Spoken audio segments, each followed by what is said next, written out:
Ó, aprova aqui, aprova ali, e assim o orçamento de 2023 acaba de ser aprovado. O texto libera o Bolsa Família de R$600, mais R$150 para cada criança de até 6 anos e o reajuste do salário mínimo para... acabamos de falar do salário mínimo aqui, né? O reajuste do salário mínimo para R$1.320. O orçamento agora segue para a sessão presidencial. Vou começar com você, então, Nelson Kobayashi. Deu um elástico aqui, hein? Mas eu não caí nele, não. Tô aqui pra... Dei um elástico aqui, eu olhei pra ele, ele metia aqui, ó. Olhou pra um lado, tocou pro outro. É o Ronaldinho Gaúcho. Esse é o cara. Joga a bola mesmo. Esse joga. Obrigado. Vamos lá, vamos falar dessa votação da PEC, né? É o assunto da semana, não tem jeito, porque a gente está falando muito de PEC, mas isso é o que vai impactar a vida de todo cidadão brasileiro pelos próximos anos, né? A gente teve aí uma parcial vitória agora na Câmara que reduziu de 2 para 1 ano o furo no teto, né? Lá no Senado tinha sido aprovado em 2 anos, agora na Câmara para 1. A Câmara também deu um elástico, Rodolfo, no STF, quando pegou aquela fatia que seria do orçamento secreto e colocou nas outras emendas, né, individuais, metade delas, outra metade em emendas do relator, mas aprovou. Com isso, acredito que o Lira garante um apoio do governo executivo, do governo eleito, para a sua reeleição na Câmara, o que, para todos os cidadãos, isso não é muito bom. A gente vai ter aí esse coronelismo instaurado na Câmara, na verdade se perpetuando, né, remanescendo dessa legislatura para a próxima, e a gente vai ter esse furo no teto de mais de 160 bilhões aí, eu não sei exatamente o número exato, mas 70 deles reservados para o Bolsa Família, que não precisava, conforme a decisão do STF de domingo, que poderia já, por força dessa decisão, ser acima do teto, e os outros tantos aí para o governo gastar, inicialmente com Vale Gás, com pretextos fofos, né, de auxílio social, e 20 deles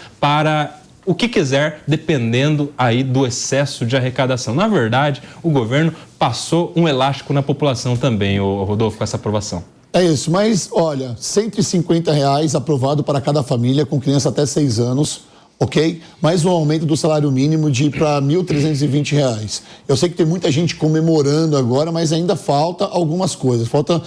Qual vai ser o resultado econômico para isso? Você acha que é uma grande vitória para o povo, Daniela? Porque você que é cientista político, Rodolfo, como que a ciência explica isso? Rodolfo, eu analiso sempre mais pela questão de como implementar as políticas públicas e qual o impacto disso para a sociedade. A minha principal preocupação, quando nós vemos essa questão, principalmente do Bolsa Família, eu não falo que ela é desnecessária, não, ela é necessária sim, tá? Mas o contexto que está ocorrendo agora é bem preocupante. E mais ainda, quando você trata sobre esse adicional para cada criança, para cada filho, não é? Você vê que aí é uma estratégia de manutenção, tá? Da necessidade dessas pessoas se manterem com o Bolsa Família, porque não existe uma estratégia de desenvolvimento, ou seja, essas pessoas precisam agora sim do Bolsa Família, mas qual é a estratégia de desenvolvimento para fazer com que essas pessoas possam paulatinamente deixar de precisar deste dinheiro, e isso nós não vemos. O que nós vemos é um inchaço cada vez maior e uma estratégia de fazer com que essas pessoas continuem escravas do Bolsa Família. Dani, Rodolfo, para mim tá desenhado. Desculpa, pode? Tá me devendo o elástico.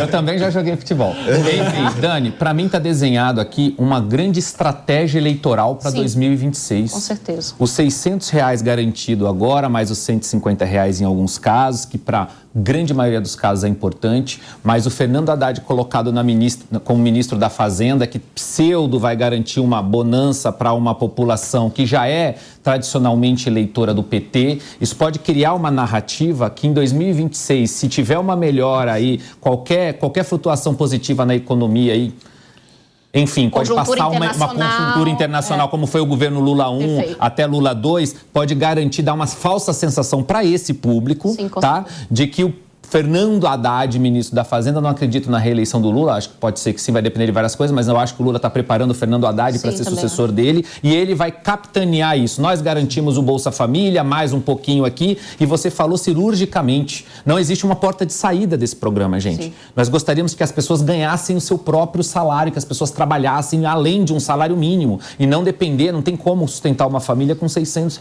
É muito triste, alguém que precisa... É muito triste, e a gente vê essa base aumentando ano após ano, gente, ao invés dela diminuir, que seria uma notícia muito boa. Olha, o Holliday, a gente não pode aqui também, né, cometer o erro de não falar que o Lula começou a colocar o dinheiro onde ele prometeu.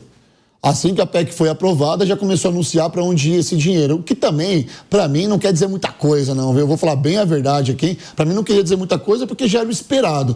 Difícil se ele não colocasse, não anunciasse o aumento do salário mínimo e também esses R$150 para cada família com criança até 6 anos que ele prometeu. Te surpreendeu?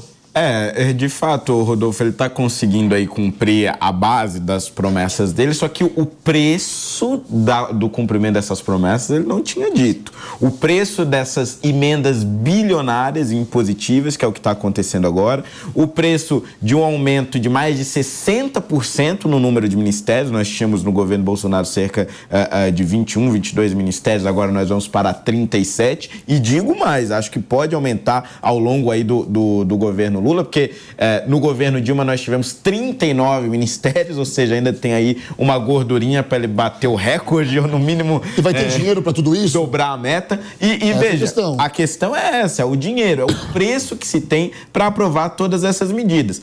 E acho que falaram aqui muito bem da questão da porta de saída. Essas medidas que estão sendo aprovadas, elas não dão condições para que essas pessoas que vão receber esse benefício saiam da condição de receptores do benefício. Veja, nós tínhamos propostas muito mais interessantes apresentadas aí no primeiro turno, inclusive pela própria Simone Tebet, que tinha a proposta lá do Poupança Escola, que é uma experiência que nós já tivemos em alguns estados, né, como Alagoas e Minas Gerais, onde o sujeito sai do ensino médio e tem lá na conta poupança para ele R$2.000, R$3.000, para ele, de certa forma, se virar, assim, abrir o seu próprio negócio, investir ou fazer o que ele achar mais interessante, mas iniciando a sua vida pós-escola de maneira relativamente independente. Não é o que acontece com esses programas sociais aí apresentados pelo Lula. Mas, apesar disso, as negociações feitas ali no Congresso com a redução do tempo da PEC de 2 para 1 ano animou o mercado. Enquanto no resto do mundo as bolsas estão caindo, no Brasil ela deu uma subidinha, apesar do aumento dos juros na Europa e nos Estados Unidos, por conta aí da redução do grande risco que era essa PEC lá no início, que valeria para 4 anos. Olha só, quero trazer um número para você, Nelson, e você já faz o seu comentário, pode ter seu comentário. Porque todo o começo desse plano de governo do Lula, abro aspas porque não foi um plano de governo, era ter uma PEC para 4 anos, ok? Se vocês lembram bem, o número estratosférico desse resultado, era 200 bi para 4 anos. Aprovando esses 160 bi durante 1 ano, durante 4 anos nós teremos 6 bilhões e 400 mil reais. Ele quadruplicou o que ele pretendia. É um articulador monstro, né, velho? Brabo.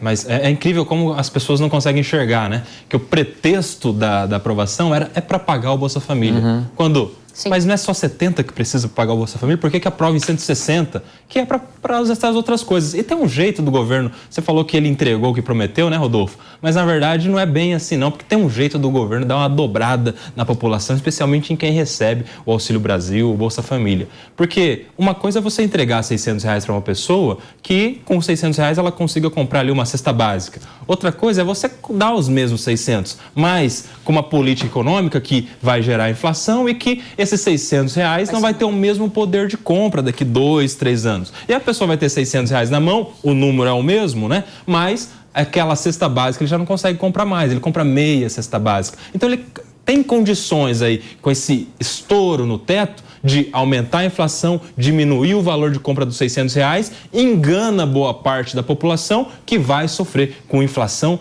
preços caros no mercado, com essa política que vem sendo indicada pelo novo Ministério da Economia, liderado pelo Fernando Haddad. Isso é fruto, primeiro, do estouro no teto, segundo, da insegurança jurídica e econômica que esse estouro gera no mercado, na sociedade, nos micro e pequenos empresários e nos possíveis investidores que nós teríamos de fora no país, Aí, somado à política que vai ser gerida no BNDES de emprestar dinheiro público brasileiro para países da América Latina, aumento de salário de servidores públicos, do judiciário e do executivo e até do próprio legislativo, a gente vai vendo qual é o caminho que a gente vai tomando para esses próximos 4 anos. Eu vou dar 30 segundos para cada um falar, mas eu quero falar uma coisa aqui para quem está nos assistindo.